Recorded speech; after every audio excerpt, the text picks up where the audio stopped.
তওবা করে ফিরে এসে আবার শুরু করতে হবে। আর যারা পরিবারে এখনো ঢোকেন নাই, আপনারা এখনো সৌভাগ্যবান।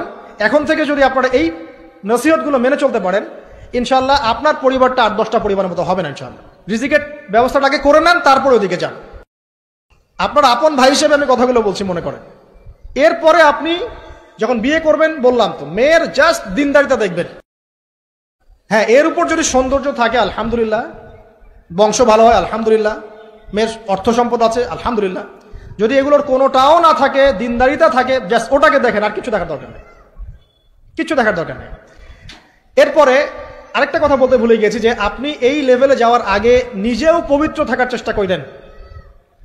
আপনি নিজে জেনায় যায় না, নিজে পর্নে যায় না, নিজে হারাম অ্যাফেয়ার্সে যায় না। যদি আপনি যান, তাহলে আল্লাহ পাক কিন্তু আপনাকে পবিত্র স্ত্রী নাও দিতে পারেন। এটাই আল্লাহ পাকের নীতি, যে একজন পবিত্র মানুষ পায়। ঠিক আছে, যে যেমন আল্লাহ পাক তাকে তেমন মিলিয়ে দেন, এটা আল্লাহ পাকের একটা সুন্নাহ। এর ব্যতিক্রম হতে পারে, কিন্তু আপনি যদি পবিত্র না থাকেন, আপনি পবিত্র স্ত্রী নাও পেতে পারেন। তা আপনি আগে নিজে পবিত্র থাকেন, তারপরে আপনি এখন মেয়ে দেখেন। আলহামদুলিল্লাহ, বললাম দিনদারিতা প্রাধান্য দেন। এখানে হাদিসে এটা বলা হয় নাই যে 4টা গুণ দেখে বিয়ে করো, বরং বলা হয়েছে 4টা গুণ দেখে সাধারণত বিয়ে করা হয়। ঠিক আছে, করো আদেশটা এমন নয়, ইনকাহ কথাটা এমন নয়, বা ইনকাহু এমন নয়, তুনকাহু মানে বিয়ে সাধারণত করা হয়। কেউ টাকা দেখে, কেউ সৌন্দর্য দেখে, কেউ দেখে বংশ। তুমি দেখো দিন। নবীজি বলছেন তুমি দিন দেখো, নাহলে তোমার হাত ধুলে ধূসরিত হবে, মানে ধ্বংস হয়ে যাবে তুমি।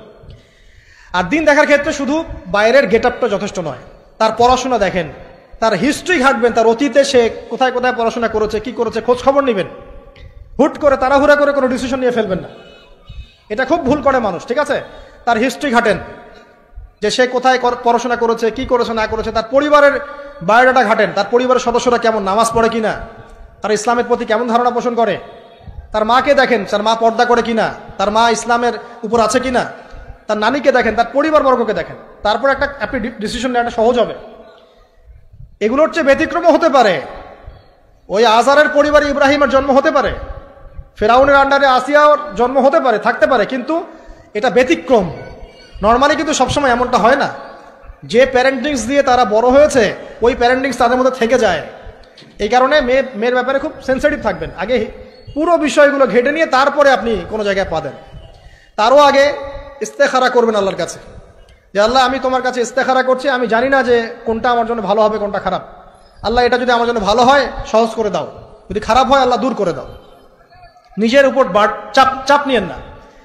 তারপরে যদি দেখেন আলহামদুলিল্লাহ দিনদার, আর ডানে বামে দেখার দরকার নাই।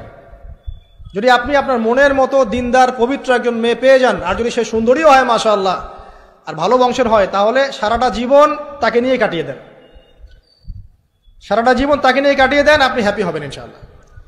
ডানে বামে দেখার আর দরকার নাই।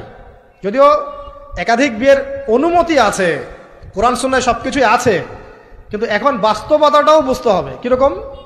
যে কোরআন সুন্নাহয় এমন অনেক কিছুই আছে যেটা বাস্তবে ইমপ্লিমেন্ট করাটা এতটাও সহজ না।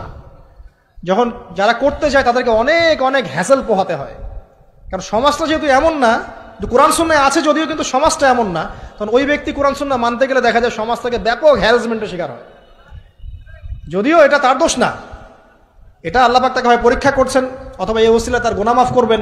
কিন্তু নর্মালি যেটা চলছে, এখানে আপনি আপনার বেস্টটা নেন, যেটা অপশনাল সেদিকে যাওয়ার দরকার নেই। এটা আমার নসিহত। কারণ সবার ওই শক্তি সামর্থ্য থাকে না যে সবকিছু সুন্দর মতো টাইটলি হ্যান্ডেল করতে পারবে। আর বলা যত সহজ, করার ব্যাপারটা এতটাও সহজ নয়।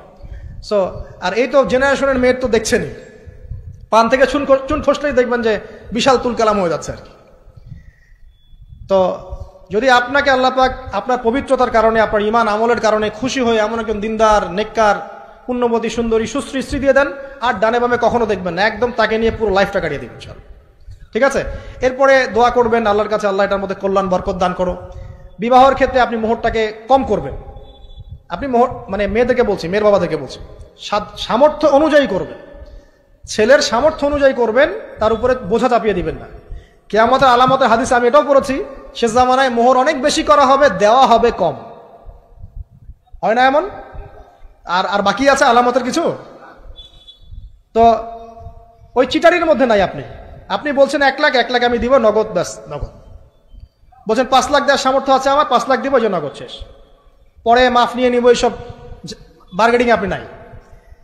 আর এখনকার বিবাহগুলো দেখলে মনে হয় যে মেয়ের বাবা ছেলেকে বিক্রি করছে আর ছেলের বাবা মেয়ে কিনছে। সবচেয়ে বেশি মোহর দেখা যায় যে চিটাগাং এরিয়ার দিকে আর কি। এবং আপনি জানেন কি না, সবচেয়ে বেশি বিবাহ বিচ্ছেদ ওই জায়গায় বেশি। বাংলাদেশে বিবাহ বিচ্ছেদ দেখা যায় যে প্রতি 24 ঘন্টায় দেখা যায় 28টা 29টা বাংলাদেশে। হ্যাঁ, শুধু তাই না, আমি দেখলাম যে 10 লক্ষ মেয়ে অতিরিক্ত আছে পুরুষদের তুলনায় সমাজে ঘুরে বেড়াচ্ছে, স্বামী নাই, 10 লক্ষ মেয়ে। এবং এই ডিভোর্স দেওয়ার ক্ষেত্রে দেখা গেছে যে মেয়েদের প্রবণতা বেশি, 70% মেয়ে ডিভোর্স দিয়েছে, ছেলে দেয় নাই, 30% ছেলে। তাহলে মেয়েদের সাইকোলজি চিন্তা করেন। ও মনে করছে আমি তো এখন শিক্ষিত হয়ে গেছি, তোমাকে আমার দরকার নাই, আমি চাকরি করে খাবো। খুব বেশি শিক্ষিত দরকার নাই আপনার, দিনই শিক্ষা আছে কিনা ওটা দেখবেন। ফ্যামিলিস্ট মেয়েদেরকে নেওয়ার দরকার নাই, আপনি নিবেন ইসলামিক অনুশাসনে চলে এমন মেয়ে। এরপর যখন পরিবার স্টার্ট হবে, আল্লাহর কাছে বরকত চাবেন, বিয়েটা সহজ করে নেবেন। যে বিয়েতে খরচ যত কম, সে বিয়েতে আল্লাহর বরকত তত বেশি। হাদিস। অলিমা হবে, মাশাআল্লাহ, আপনার বিবাহিত জীবন মোবারক হোক, দোয়া করি। এরপরে দেখবেন উভয়ের মাঝখানে আল্লাহ পাক আপনাদের মাঝখানে ভালোবাসা ঢালবেন ইনশাআল্লাহ। সূরা রুমের মধ্যে আল্লাহ পাক বলেছেন, ওয়াজআলা বাইনাকুম মাওয়াজ্জাতা ওয়া রাহমা, আমি আল্লাহ স্বামী স্ত্রীর মাঝখানে ভালোবাসার ভ্রাতৃত্ব ঢেলে দিয়েছি। এটা আল্লাহ পাকের একটা আয়াত, নিদর্শন। এই ঢেলে দেওয়া মানে কিন্তু আবার সেই ঢেলে দেওয়া নয়। কথা কি বুঝতে পারছেন? আচ্ছা, তারপরে আসেন, এবার আপনি পরিবার গঠন করেছেন। এখানে আমি কয়েকটা কথা বলি যে উভয়ের মাঝখানে খুব চূড়ান্ত লেভেলের ভালোবাসা, এটাই যথেষ্ট নয় পরিবার সুখী হওয়ার জন্য। পরিবারের মধ্যে এখন থাকতে হবে সলাত। কি থাকতে হবে ভাই? সলাত। পরিবারে থাকতে হবে কোরআন, পরিবারে থাকবে সুন্নাহ, পরিবারে থাকবে ইসলামী অনুশাসন, পরিবারে থাকবে খাস পর্দা। আপনার বউকে মানুষ দেখেই নাই, এরকম পর্দা। আর কাপড় খোলা তো অনেক দূরের কথা, আমার এমন স্ত্রী আপনার স্ত্রীকে দেখেই নেই মানুষ। বাধ্য না হলে সে বাইরেই আসবে না, বাধ্য হয়েছে আসছে, মাহারাম আছে, মাহারাম সাথে আছে, এখন বাইরে আসছে। আপনার স্ত্রী ওই মানুষের বাসায় গিয়ে রাত কাটাবে না, এমনকি মানুষের বাসার টয়লেটে গিয়েও যেন সে কাপড় না চেঞ্জ করে। কারো বাসায় গিয়ে স্ত্রীকে রেখে দিয়ে আসবেন না, যে অপরিচিত কারো বাসায় স্ত্রীকে রেখে আপনি কোনো কাজে গেছেন, যাবেন না, এটা করবেন না। আপনার কাছে মনে করেন একটা কোহিনূর হীরা আছে, মনে করেন যেটার মূল্য ধরেন যে লক্ষ কোটি ডলার, এটা আপনি কি যত্রতত্র ইউজ করবেন, নাকি আপনি খুব যত্ন করে আপনার ভিতরে আগলে রাখবেন? কোনটা? ইসলাম এভাবে নারীকে সম্মানিত করেছে যে তারা আমাদের কাছে এত বেশি প্রেশিয়াস যে আমরা এভাবে যত্ন করে ওদেরকে ঢেকে রাখি। কথা কি বুঝতে পারছেন? আর তোমাদের কাছে মেয়েদের দাম নাই, তোমরা ল্যাংটা হয়ে ঘোরো, তোমাদের কে বাধা দিয়েছে? ঘুরছেও তো তাই। আর নগ্নতা বলতে আপনি কি মনে করছেন? খালি কি বিকিনি সংস্কৃতি নগ্নতা? নিসাউন কাসিয়াতুন আরিয়াও তো নগ্নতা, যে নারী পোশাক পরেও নগ্ন হয়ে আছে, এটাও তো নগ্নতা। আর নবীজি বলেছেন যে আরবদের ধ্বংস, লা ইলাহা ইল্লাল্লাহ, আল্লাহ ছাড়া কোনো ইলাহ নাই। কি ভয়ঙ্কর আযাব আসছে। তার স্ত্রী যায়নাব বিনতে জাহাশ তিনি বলছেন, ইয়া রাসূলুল্লাহ আনুহলিক ওয়া ফিনা সালিহিন, আমাদের মধ্যে সলেহ সৎ মানুষ থাকা সত্ত্বেও কি আমরা ধ্বংস হয়ে যাব? নবীজি বলছেন নাম, হ্যাঁ। ইদা কাসরাতুল খাবাস, যখন অশ্লীলতা, বেহায়াপনা, নগ্নতা ছড়িয়ে পড়বে, তখন ভালো মন্দ সব ধুয়ে ধ্বংস হয়ে যাবে। এ কারণে নিজে খুব ভালো আছি, ওরা খারাপ, ওদেরকে কিছু বলার দরকার নাই বলে ভালো হয়ে থাকার সুযোগ নাই। ওগুলো যত ছড়াবে, ভালো আলেম জালেম সব ধ্বংস হয়ে যাবে। আল্লাহ বোঝার তৌফিক দান করুন। এবার আপনি আপনার স্ত্রীর সাথে এভাবে হৃদ্যতা মহব্বতের সম্পর্ক রাখবেন আল্লাহর জন্যে। পরিবারের সবার পিছনে আপনি খরচ করবেন, তাদের হক দিবেন। কার জন্যে? পরিবার বর্গের কারো কাছে কিছু পাওয়ার আশায় না। এই ফিলোসফিটা বোঝেন। পরিবারের কারো কাছে থ্যাঙ্কস পাওয়ার আশায়ও না। আপনি আল্লাহর সন্তুষ্টির জন্য ওদের পিছনে খরচ করবেন, ওদেরকে ভালোবাসবেন, ওদের হক আদায় করবেন। কার জন্যে? আল্লাহর জন্য। এবং এর জন্য আপনি নেকি পাবেন ইনশাআল্লাহ। আর যদি আপনি তাদের কাছে কিছু আশা করতে যান, মনে মনে বেশি এক্সপেকটেশন রাখেন, তখন আপনি কি হবেন জানেন? আপনি পদে পদে কষ্ট পাবেন, পদে পদে কষ্ট পাবেন। দেখে নিয়েন, শুধু আল্লাহর হয়ে যান, মানে আল্লাহই আপনার আপন, আল্লাহ ছাড়া আপনি কাউরে চেনেন না। আল্লাহ পাক বলেছেন এগুলো করতে, আমি করি। আল্লাহ পাক ভালোবাসা দিয়েছেন সন্তানের প্রতি, স্ত্রীর প্রতি, বাসি। কিন্তু এটা এত অধিক মাত্রায় নয় যে তার কারণে আল্লাহকে ছেড়ে দিব। বা স্ত্রী সন্তান যদি আল্লাহর পথে চলার ক্ষেত্রে বাধা দেয়, আল্লাহকে ছাড়তে পারবো না, প্রয়োজন ওদেরকে ছাড়তে পারবো, এরকম থাকবে বিষয়টা। ঠিক আছে? আরেকটা কথা বলি, শুধু ভালোবাসাই আদর্শ দাম্পত্যের জন্য যথেষ্ট নয়। এখানে প্রয়োজন হচ্ছে একে অপরের প্রতি সম্মানবোধ থাকতে হবে, একে অপরের প্রতি বিশ্বাস থাকতে হবে। বিশ্বাস না থাকলে ওই পরিবারে শান্তি থাকে না। আপনি অনেক বড় আলেম, কিন্তু যদি আপনার স্ত্রী আপনাকে বিশ্বাস না করে, আপনি শান্তি পাবেন না। আপনি জানছেন আপনি ইনোসেন্ট, আপনি অনেস্ট, কিন্তু আপনার পরিবারের সদস্য, আপনার স্ত্রী আপনাকে বিশ্বাস করছে না, তখন আপনি পরিবারে সুখ পাবেন না। বিশ্বাস খুব ইম্পর্টেন্ট। আমি তো বলি যে ভালোবাসার চেয়ে বিশ্বাস বেশি ইম্পর্টেন্ট। কারণ আগে ইমান না আগে আমল? কোনটা আগে? ইমান মানে কি? বিশ্বাস না? আগে বিশ্বাস, তারপরে না আমল? ভালোবাসা একটা আমল, আর বিশ্বাসটা কি? ইমান। আমার প্রতি যদি আপনার ইমান না থাকে, তাহলে আপনি আমাকে ভালোবাসবেন কিভাবে? এই বিশ্বাস থাকতে হবে, স্বামীর প্রতি স্ত্রী, স্ত্রী প্রতি স্বামী। এবং এখানে পুরুষদেরকে সহনশীল হতে হবে, কারণ আপনার স্ত্রী সারা জীবনে আপনাকে প্রচুর পেইন দিতে পারে, এবং এটা মেয়েদের ফিতরত। এখানে সবরের জাজল্যমান দৃষ্টান্ত স্থাপন করতে হবে, নসিহত করতে থাকতে হবে ততদিন পর্যন্ত যখন আপনি দেখছেন যে হ্যাঁ এগুলোতে কাজ হচ্ছে। যদি করতে করতে করতে করতে কাজ না হয়, দেখা যায় এই ফিতনায় জর্জরিত থেকে আপনার দিনের পথে চলাটা ব্যাহত হচ্ছে, তখন আপনার উচিত হবে আসহাবুল কাহাফের মতো চিন্তা করা। ইশারা দিলাম, যথেষ্ট। পরিবারে পর্দা থাকবে, সন্তান হবে, এখন আলহামদুলিল্লাহ সন্তানদেরকে প্রতিপালন করবেন ওই যে মা হাজেরা তার মতো, ওই যে আপনার কি বলবো রাসূলুল্লাহ সাল্লাল্লাহু আলাইহি ওয়াসাল্লামের সাহাবায়ে কেরাম তাদের মতো করে। এমনকি আমাদের নবীজিকে তার চাচা, তার দাদারা যেভাবে লালন পালন করেছেন ভালোবাসা দিয়ে, হৃদ্যতা দিয়ে, এভাবে সন্তানকে ভালোবাসবেন, সন্তানের কথাগুলো শুনবেন, বাচ্চাদেরকে মূল্যায়ন করবেন, বাচ্চারা কি খাবার খাচ্ছে খুব ভালো করে খেয়াল রাখবেন, বাচ্চা নেওয়ার সময় বা বাচ্চা নেওয়ার চেষ্টা করার সময় দোয়া পড়বেন এবং সবসময় সেজদায় নামাজে দোয়া করবেন পরিবারের জন্য, বাচ্চাদের জন্য। আল্লাহ আমার পরিবারের উপর শান্তি দাও, বাচ্চাদেরকে ভালো মানুষ বানাও। রব্বানা হাব লানা মিন আজওয়াজিনা ওয়া যুররিয়াতিনা কুররাতা আয়ুন ওয়াজআলনা লিল মুত্তাকিনা ইমামা। এই দোয়া বেশি বেশি করবেন। রব্বি হাবলি মিনাস সালিহিন বেশি বেশি করবেন। আপনার একটা নেক সন্তান আগামীতে এই উম্মতের দায়িত্ব নিতে পারবে ইনশাআল্লাহ। হাজার হাজার গবাদি পশু দরকার আছে? একটা ইব্রাহিম, একটা ওমর, একটা খালিদ বিন ওয়ালিদ আপনি জন্ম দিয়ে দেখান, ওই একজনই যথেষ্ট ইনশাআল্লাহ তাআলা। পারবেন না ইনশাআল্লাহ? সন্তানের কথা শুনতে হবে। প্যারেন্টিংস একটা বই আছে, বাজারে পাওয়া যায়, কিনে নেন। ওখানে প্যারেন্টিংসের অনেক টিপস আছে। সন্তান কি খাচ্ছে, কার সাথে মিশছে, কোন বন্ধুর সাথে খেলছে, আপনার কোন স্কুল কোন কলেজে পড়ছে, এগুলো খেয়াল রাখতে হবে। কোন ডিভাইস ইউজ করছে, বাসায় সন্তান কি পরিবেশ দেখে বড় হচ্ছে, পিতামাতার মধ্যে ভালোবাসা দেখে বড় হচ্ছে নাকি ঝগড়া দেখে দেখে বড় হচ্ছে, এটা খুব ইফেক্ট করে। সবচেয়ে বড় কথা, সন্তানকে পিছন থেকে আপনাকে বুস্ট আপ করতে হবে।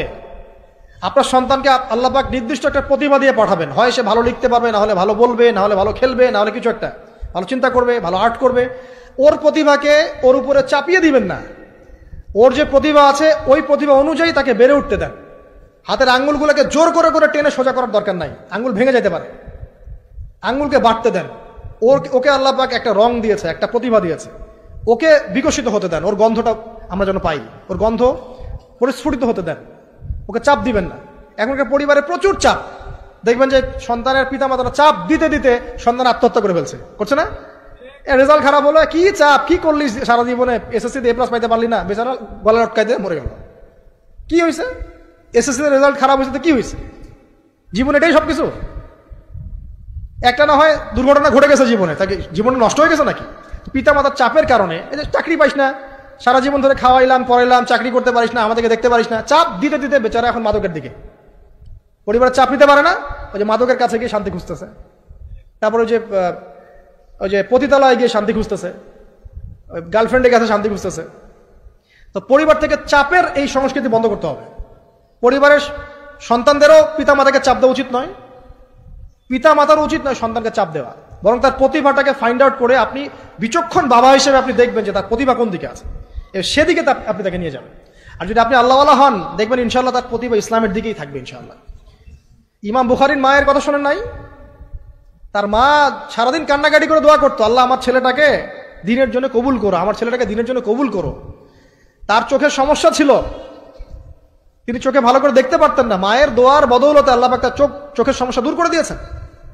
এখন ইমাম বুখারী রাহিমাহুল্লাহর কিতাব সবাই পড়ছে না? একজন মায়ের তাড়না দেখেন, মা সন্তানের জন্য দোয়া করবে, আল্লাহ আমার সন্তানটাকে দিনের জন্য কবুল করো। বাবা দোয়া করবে, আল্লাহ আমার বাচ্চাটাকে দিনের জন্য কবুল করো। এই যে বাবা নূহের তাড়না দেখেন, ইব্রাহিম আলাইহিস সালামের তাড়না দেখেন, রব্বি হাবলি মিনাস সালিহিন, আল্লাহ আমাকে সুসন্তান দান করো। চাপ দিয়েন না, সন্তানের প্রতিভা অনুযায়ী আপনি তাকে বিকশিত হতে দেন। ইনশাল্লাহ দেখবেন একদিন সে আপনার মুখ উজ্জ্বল করবে ইনশাল্লাহ। আর চাপ দিলে কি হবে জানেন? অকালেই ঝরে পড়বে, অকালে ঝরে পড়বে, ওর মাইন্ডটা বিক্ষিপ্ত হয়ে যাবে, তখন পরিবার থেকে তার একটা দূরত্ব সৃষ্টি হবে। আর ওই সুযোগ শয়তান নিবে, খারাপ বন্ধুর পাল্লায় পড়বে, আয় গাজা একটা টান দে, আয় একটু ইয়াবা খা, একটু এটা কর সেটা কর, আস্তে আস্তে দেখবেন হারায় গেছে অন্ধকার জগৎ। আর অন্ধকার জগৎ একবার হারায় গেলে আর ফিরে পাবেন না। এটা কি প্র্যাকটিক্যাল কথা না ভাই? মেয়েকে চাপ দিবেন, দেখবেন যে বেঁকে বসছে। যদি ছোটবেলা থেকে মেয়েকে আপনি সুন্দর হিজাব পোশাক তরবিয়ত দিতে পারেন, এই মেয়ে বড় হয়ে ইনশাল্লাহ বেলাইনে যাবে না।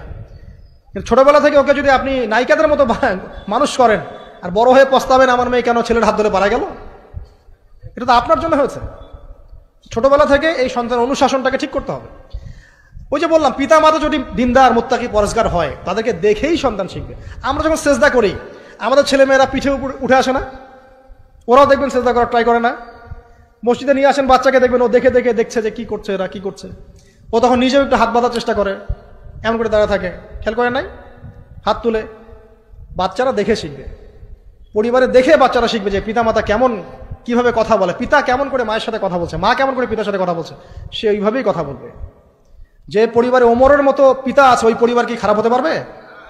যে পরিবারে হাজরা আলী হাসলামের মতো মা আছে, ওই পরিবার খারাপ হতে পারে? তো প্যারেন্টিংটা ঠিক করতে হবে। নৈতিক আদর্শের সাথে তাদেরকে ভালো খাবার দিবেন, খাবারের ব্যাপারে সচেতন থাকবেন।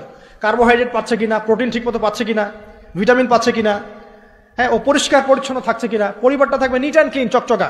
এখানে যেন মানে আর বলে না যে পবিত্রতা ইমানের অর্ধেক, হাদিস আছে না? মানে পরিবারগুলো হবে নিট অ্যান্ড ক্লিন, ঝকঝকা, রুচিশীল। এখানে যেন নোংরা বিষয় না থাকে, নোংরা আবর্জনা, বাথরুম ঠিক নাই, এটা ঠিক নাই, এমন না, ঝকঝকা পরিবার। আপনার সামর্থ্য অনুযায়ী আপনি করবেন, কারণ পরিচ্ছন্ন না থাকলে বাচ্চা কাচ্চা অসুস্থ হবে বেশি। অসুস্থ হলে পরে আপনার পেরেশানি, ওরা খাবে না ঠিক মতো, রুচি ঠিক মতো থাকবে না, বাতটা ঠিক বাড়বে না ঠিক মতো। তো পরিচ্ছন্নতার সাথে সঠিক খাবার, সঠিক প্যারেন্টিং, ইসলামিক তরবিয়ত এবং তার উপর চাপ প্রয়োগ না করে তাকে তার প্রতিভাটা বিকশিত হতে দেওয়া। চাপ প্রয়োগ না করার মানে এই নয় যে আপনি শাসনই করবেন না। পরিবারের উপর শাসনের লাঠি থাকবে, কিন্তু ওটার যত্রতত্র প্রয়োগ করবেন না। যদি আপনি একদিন খুব বেশি পিটায় দেন, তারপর থেকে আপনার সন্তান আপনাকে ভয় পাবে না। কিন্তু আল্লাহ পাক কোরআনের জন্য বারবার একটা সাইকোলজি অ্যাপ্লাই করেছেন যে জাহান্নামের শাস্তি কিন্তু দিব, শাস্তি কিন্তু দিব, শাস্তি কিন্তু দিব। এই যে ভয়, আমরা কিন্তু ভয়েই জাহান্নাম থেকে দূরে আছি। তো এটা একটা সাইকোলজি। এভাবে পরিবার এগিয়ে যাবে ইনশাল্লাহ। সন্তান বড় হবে, আপনি মিরাস, সন্তানের মিরাস ডিস্ট্রিবিউট করবেন, যার যার হক তাকে তাকে দিবেন। তারপরে পরিবারের মধ্যে আর কয়েকটা বিষয় জাস্ট শেষ করে দেই, যে পরিবারের মধ্যে নিয়মিত কোরআনের চর্চা থাকবে।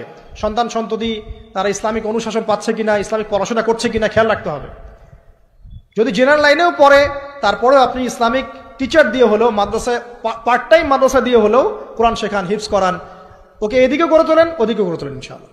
আমরা এমন প্রজন্ম যাচ্ছি না যারা এককেন্দ্রিক, আমরা যাচ্ছি এমন প্রজন্ম যারা কোরআন সুন্নাহকে হাতে নিয়ে ওয়ার্ল্ডকে ডিল করতে পারে, ওয়ার্ল্ডকে চ্যালেঞ্জ করতে পারে।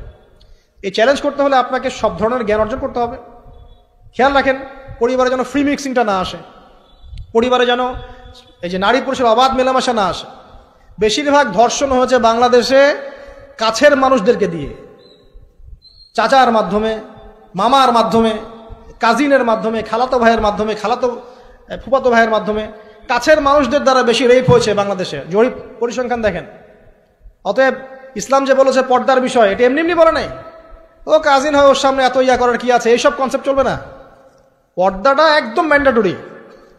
পরিবারের সালাম, পর্দা, অনুশাসন, এটা ম্যান্ডেটরি বিষয়। না খেয়ে মরে যান, তাও পর্দা ছাড়া যাবে না। মানে বিষয়টা এমন স্ট্রিক্টলি নিতে হবে। যদিও বা বাধ্যগত অবস্থায় আল্লাহ পাক আপনাকে ছাড় দিয়েছেন, কিন্তু আপনাকে এইভাবে শক্তভাবে ধরতে হবে। আল্লাহ পাক তৌফিক দান করুন। এর পাশাপাশি কিছু বিষয় বলবো যেগুলো মোটেই পরিবারে ঢোকানো যাবে না, এটা বলে শেষ করছি 2 মিনিট। 1, পরিবারে শিরক ঢোকানো যাবে না। শিরক কি কি, কত প্রকার, এটার জন্য কিতাবুত তাওহীদ নামে একটা বই আছে, পড়েন ইনশাল্লাহ পারবেন। পরিবারে বেদাতি আমল ঢোকানো যাবে না।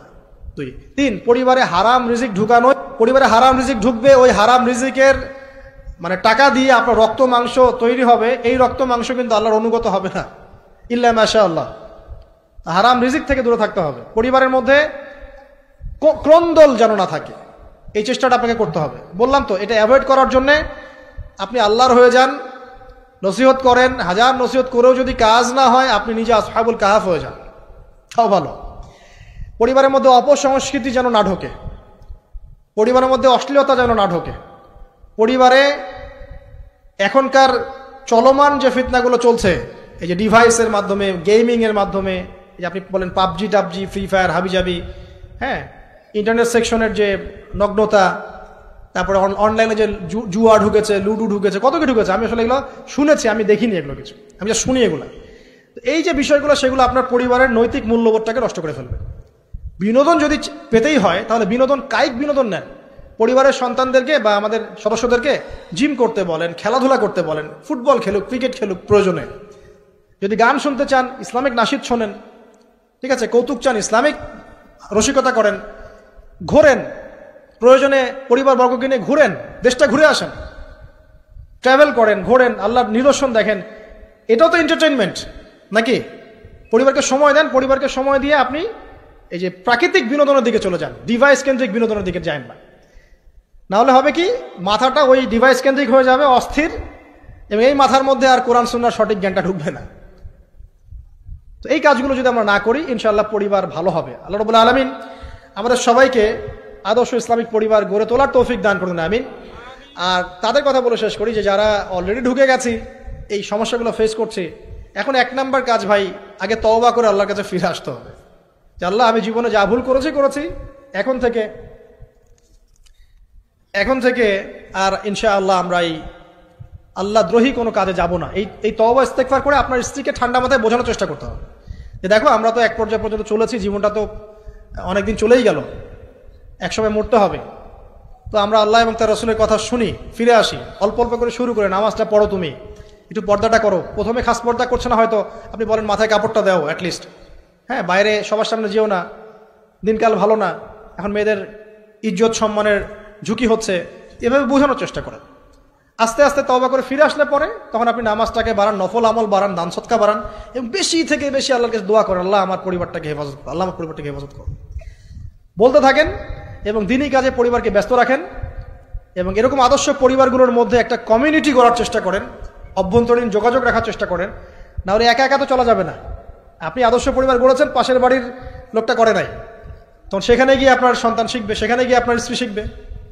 তো দিনই পরিবারগুলোর মধ্যে একটা হৃদ্যতা, ভালোবাসা এবং নেটওয়ার্কিং তৈরি করেন। পাশাপাশি দিনই প্রতিষ্ঠান গড়ে তোলেন, প্রতিষ্ঠানের মাধ্যমে কিন্তু পরিবারের লোকজনের সাথে দেখা সাক্ষাৎ হবে, অনেকগুলো পরিবার সেখানে বাচ্চা কাচ্চা ভর্তি করা হবে, সেখানে দেখবেন একটা কমিউনিটি আপনি পাচ্ছেন।